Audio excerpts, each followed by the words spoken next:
The second reform from 1950 to 1990, India's development experience, Indian economic development, Unit 2 of NCERT, Industrial Policy Resolution 1956. Industrial Policy Resolution, also known as IPR 1956. So the industry was concentrated upon in the second plan period. The entire industries of the country, proposed industries and existing industries, were categorized into three classes. Schedule A, exclusively private sector units or enterprises, that is government owned companies or state owned companies. Schedule B, those goods where public sector, in economics public means government, okay? Government will be owning the companies, but wherever they cannot produce according to the demand, private sector may step in just to supplement the role of the public sector. Please children, write this: supplement the role of public sector. This is NCERT phrase. It makes your answer strong. Third, Schedule C, goods which are only for the private sector units to produce, including the small scale industries. So let's see. Features were: public sector to be given commanding height.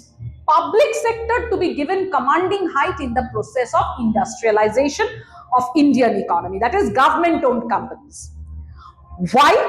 Number one, at first in India, after independence, we required infrastructural or capital goods, or synonymously heavy industries, infrastructural industries, that is going to promote further industrialization. That is heavy construction like flyovers, roads, more rail networks.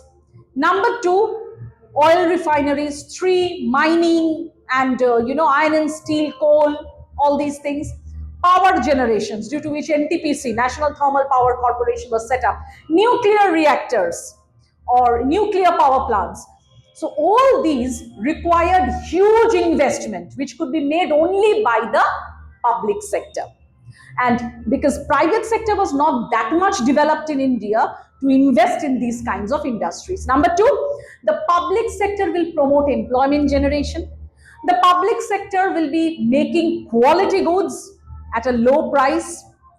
And number four, the public sector will be ensuring social justice and equity by constructing industries in the remote regions such that the objective, state's objective of welfare maximization can be emphasized over and above profit maximization. So the private sector units will be regulated by license and permits. What is that?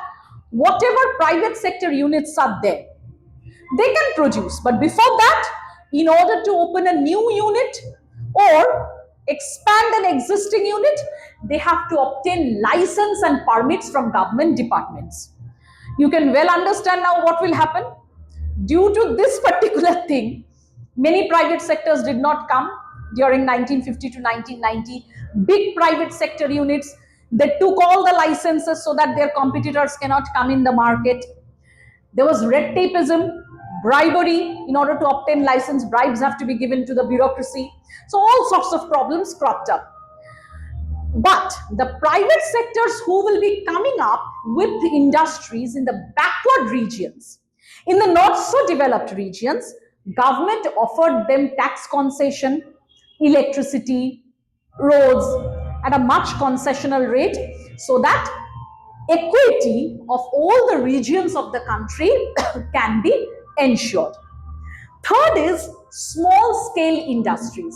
Small scale industries, nowadays they are called MSMEs actually. The concept of small scale industry is no more there. MSMEs or medium and small medium enterprises.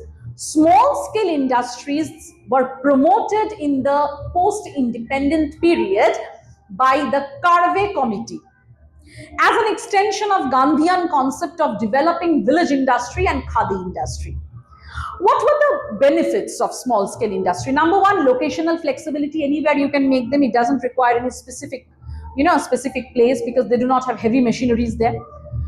Labor intensive techniques, so they employed lots of people. Number three, anyone with a very small investment capital in their hand can become a businessman. So the some of the goods were exclusively reserved to be produced in the small scale industries.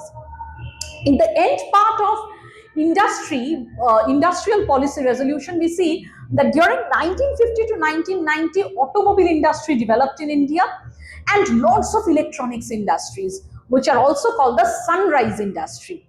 So all these things actually appeared in India as a result of the industrial policy reform in terms of IPR 1956 or Industrial Policy Resolution 1956.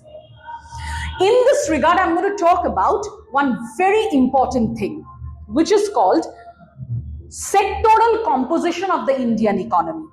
That is, how much primary sector, secondary sector, and tertiary sector contributes to the GDP of the country or employ the workforce. Clearly, from 1950 to 1990, what we see is that the contribution of industry and service sector was much more than the primary sector, that is the agricultural sector. But workforce employment was the highest in the agricultural sector. That means structural transformation did not take place properly. What is the meaning of structural transformation?